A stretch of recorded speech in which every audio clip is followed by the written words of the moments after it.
भैया यहाँ से आगे तो मार्ग ही नहीं है। तब तो केवल एक ही मार्ग बचता है कुश। आश्रम का मार्ग।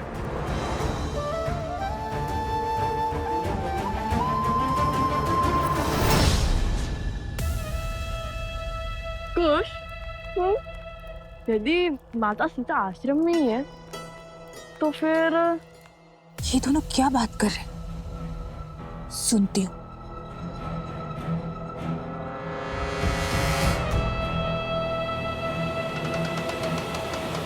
हो सकता है कि माता सीता भेष बदलकर आश्रम में ही रह रही हो और हमें ज्ञात ना हो। तो हमें ज्ञात कैसे नहीं होगा कुश? हो सकता है वो हमारे पास ही हो और हम उन्हें पहचान ना पाए हो। यदि वो आश्रम में ही है तो उन्हें कैसे खोजेंगे हम? माता सीता, माता सीता, माता सीता, माता सीता, माता सीता, माता सीता। ऐसे पुकार देके खोज लेंगे हम उन्हें। और इतनी करुण पुकार सुनकर शांत थोड़ी ना बैठेंगी वो। अच्छा, तुम्हें क्या लगता है तुम उन्हें पुकार दोगे और वे आ जाएंगी? ये कोई खेल थोड़ी है कुश। खेल तो अब मैं खेलूंगी, क्योंकि मेरी विजय का मार्ग तुम दोनों की मार्ग से मिलेगा अब।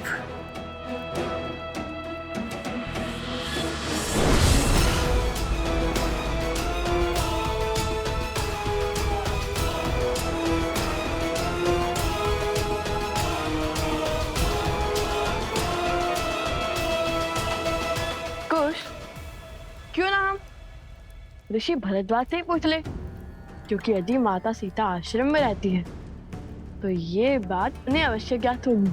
नहीं भैया, मेरा मन तो कहता है माता सीता आश्रम में ही होंगी।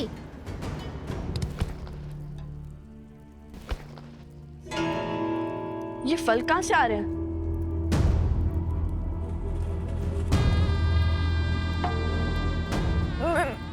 मेरे फल, मेरे फल।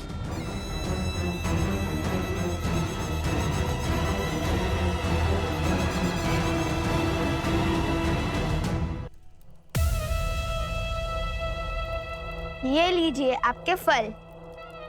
धन्यवाद ऋषि कुमारो। ईश्वर तुम्हारी सारी इच्छा पूर्ण करे। लाइए, अपनी टोकरी आगे कीजिए। इतने जतनों से एकत्रित किए मैंने ये फल, इस अंधकार में उन्हें ठोकर लग गई तो इधर उधर फिर से गिर जाएंगे ये फल। मैं ठहरी एक वृद्ध साध्वी, कैसे ले जाऊंगी इन्हें मेरे साथ में? लाइए, हम आपकी सहायता कर देते हैं। बताइए, किस और रहती हैं आप? तुम दोनों चलोगे मुझे छोड़ने? अवश्य, आइए। इस समय फल क्यों एकत्रित कर रही थी, और वो भी इतने सारे? मेरा इस संसार में कोई भी नहीं है, मैं अकेली ही रहती हूँ और इसीलिए मैं फल इकट्ठे करने निकल जाती हूँ सांझ को। परंतु आज तनिक दूर आ गई हूँ और मार्ग भटक गई हूँ।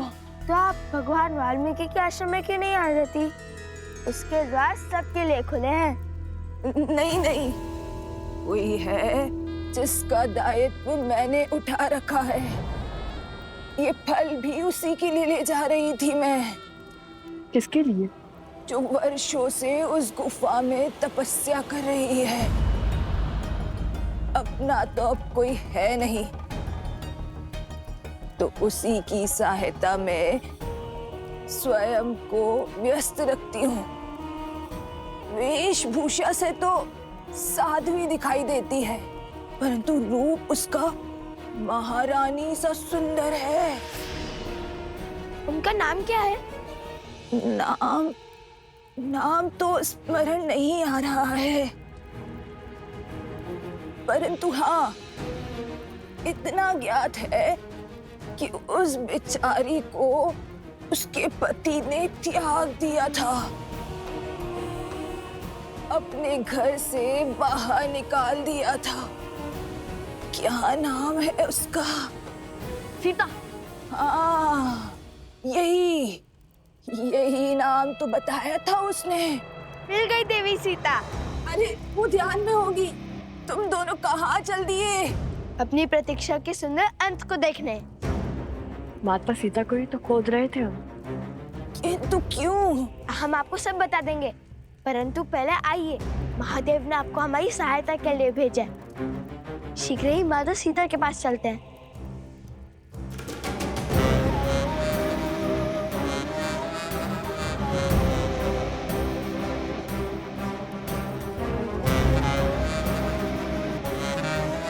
बस यही इसी गुफा में है वो देवी सीता।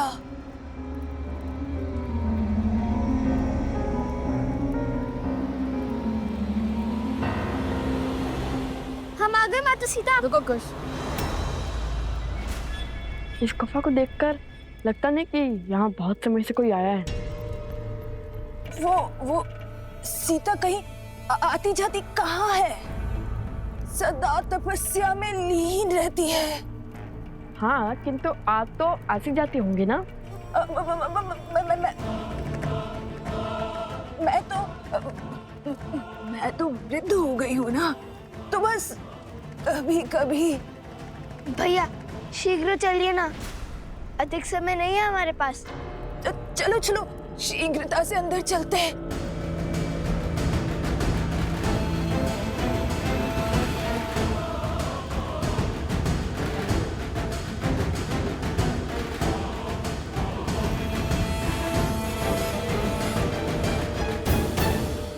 बस अब मैं और नहीं चल पाऊंगी। थोड़ी सी श्वास ले लो। तुम दोनों आगे जाकर बाएं मुड़कर आगे चले जाना, और फिर तुम गुफा के केंद्र तक पहुंच जाओगे।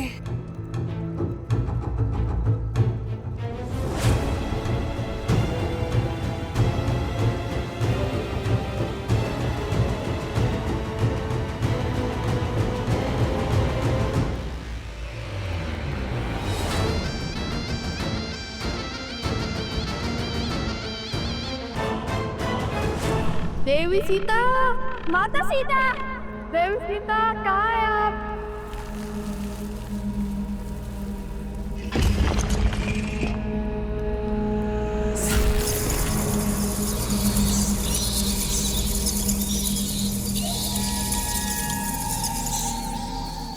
ये कैसी ध्वनि है? ये गुफा बहुत पुरानी है कुछ। आगे बढ़ते रहो, कुछ पत्थर गिर गए होंगे। देवी सीता, माता सीता, बातें तो बड़ी बड़ी कर रही थी, किंतु आपकी बहन कुछ कर भी पाएगी या आप?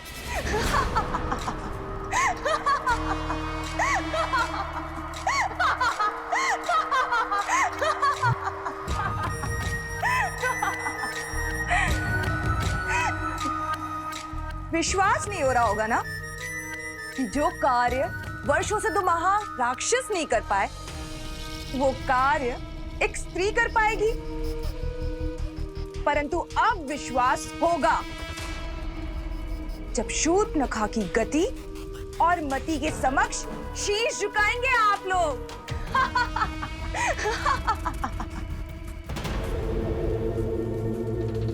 ऐसा क्या कराई हो उनके साथ? देवी सीता, माता सीता, माता सीता। चलिए भैया, आगे चलकर देखते हैं। नहीं कुछ, मुझे नहीं लगता यहाँ पर कोई है। उस देवी ने कहा है तो माता सीता अवश्य ही यहाँ होंगी। चलिए चलकर उन्हें ही यहाँ ले आते हैं। आगे का मार्ग वो ही बताएंगी।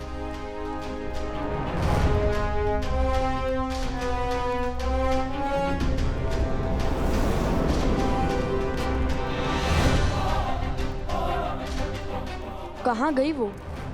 यही तो छोड़ा था, अवश्य ही बाहर चली गई होंगी।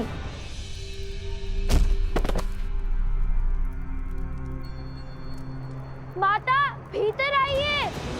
माता,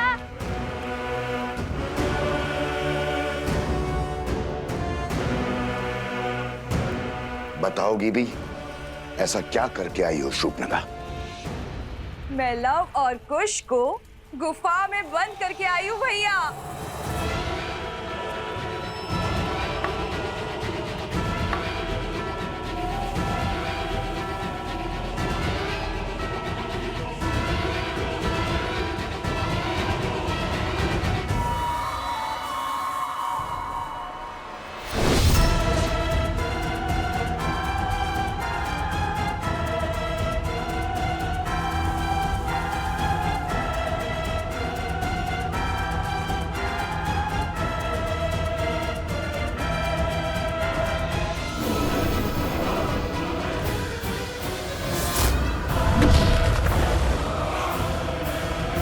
वो दोनों मूर्ख बालक गुफा में बंद हो चुके हैं।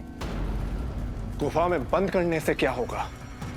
हमें अपने राक्षसों को वहां भेजकर उनका अंत कर देना चाहिए। ऐसा कुछ करने की आवश्यकता नहीं है, क्योंकि वो दोनों मूर्ख बालक पूरी रात्रि गुफा में बंद रहेंगे और सीता को खोजने का समय खो चुके होंगे। और जब तक वो बाहर निकलेंगे सूर्योदय हो चुका होगा। और तुम्हारे हर संदेह का उत्तर मैं नहीं, लव और कुश की मृत्यु देह देंगी। तब तक के लिए तुम आनंद उठाओ शूर्पणखा के षड्यंत्र का।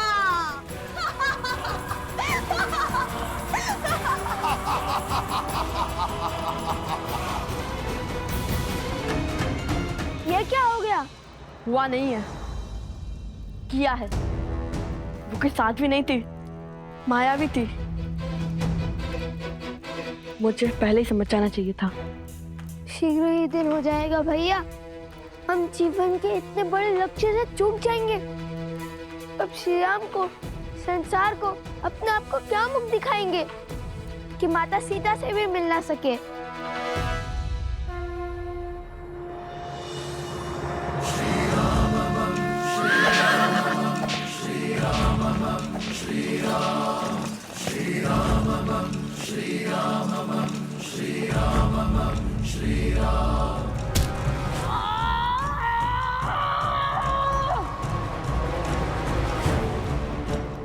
और मन लगा कुश, हमें यहाँ से निकलना ही होगा। और मन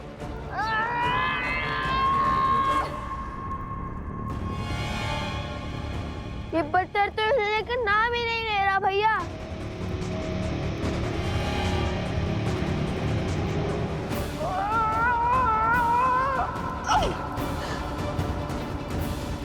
यदि हम वहां नहीं पहुंचे तो अश्वमेध यज्ञ के अश्व का क्या होगा?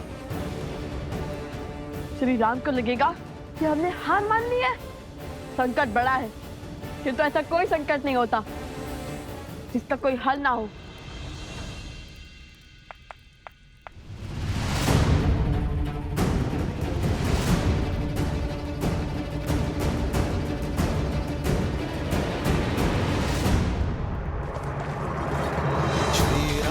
चंद्र कृपालु भजु मन हरण भव भय दारुणम् पटपीत मानहु दड़ित रुचि सुचि नौमि जनक सुतावरम्।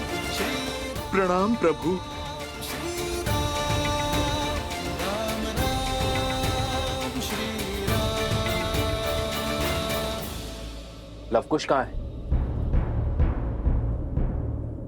लगता है उन्होंने अपनी माता को सत्य बता दिया है और उनकी माता ने उन्हें समझा दिया है। ईश्वर करे यही हुआ हो प्रभु। आर्य सुमंत, अश्वमेध यज्ञ के अश्व पे अपना अधिकार कीजिए और मेरे हनुमान को बंधन मुक्त कीजिए। हम अश्वमेध यज्ञ पूर्ण करने की दिशा में आगे बढ़ते हैं। रुकिए,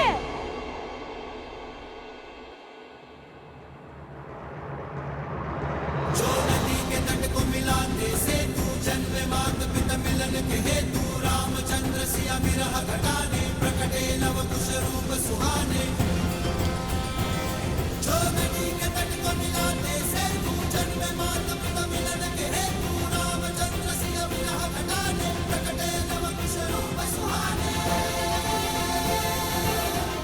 प्रणाम महाराज।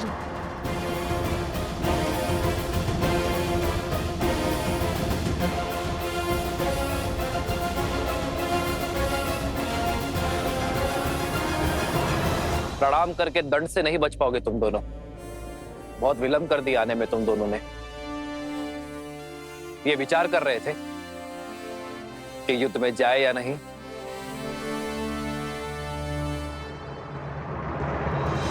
कुछ समाधान ना चुप बैठने से मिलेगा और ना ही सीधा सोचने से। तो अब क्या करें? समस्या टेढ़ी है तो उसका समाधान सीधा नहीं हो सकता। कुछ हमें कुछ ऐसा सोचना होगा जैसे हम सदा से यही रहते हो। क्या भैया, ऐसी गुफाओं में तो केवल सिंह और मूषक रहते हैं। सिंह का बल लगाकर तो देख लिया, किंतु क्या आप मूषक की भांति बिल बनाकर बाहर निकलेंगे? अद्भुत कुश, आज फिर मुझे इतना उत्तम विचार दे दिया तुमने।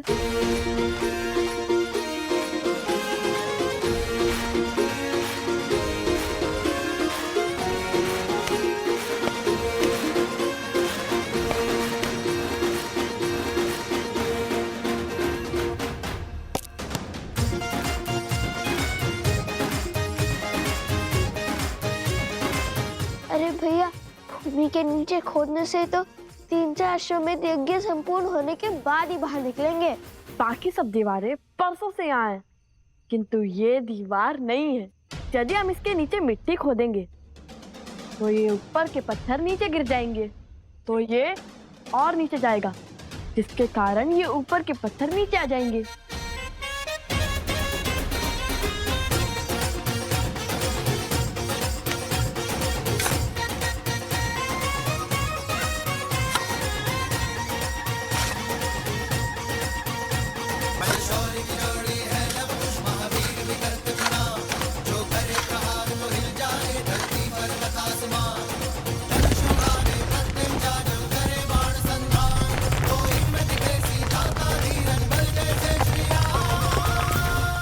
विलंब से आए हैं किंतु उचित मार्ग पर आए हैं। गिरा हो तो उदय होने में समय लग सकता है। इसका अर्थ ये नहीं है कि उसने रात्रि से हार मान ली। अब किस माया में उलझाने आए हो? लड़ना है तो सामने से लड़ो। अरे लड़ना ही तो नहीं चाहते, इसलिए इस समस्या का समाधान ढूंढने गए थे। इस समस्या का एक ही समाधान है, तुम अपनी हट और अश्वमेध यज्ञ का अश्व दोनों छोड़ दो। नहीं श्री राम, इस समस्या का समाधान है देवी सीता।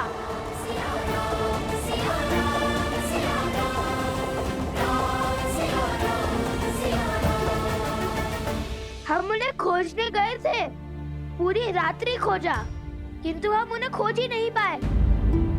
यदि वो मिल जाती तो ये संकट भी हल हो जाता। झूठ! महाराज, मुझे पूर्ण विश्वास है कि इन दोनों ने ही पूरी रात्रि अपनी माया का प्रयोग कर हमारे शिविर पर आक्रमण किया है। युद्ध की हर गरिमा को तोड़कर अब महारानी सीता की खोज का ढोंग कर रहे हो। धैर्य आर्य सुमंत,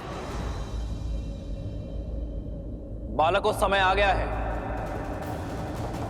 आत्मसमर्पण कर दो और अश्वमेध यज्ञ के अश्व को छोड़ दो।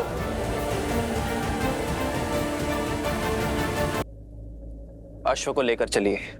जी महाराज।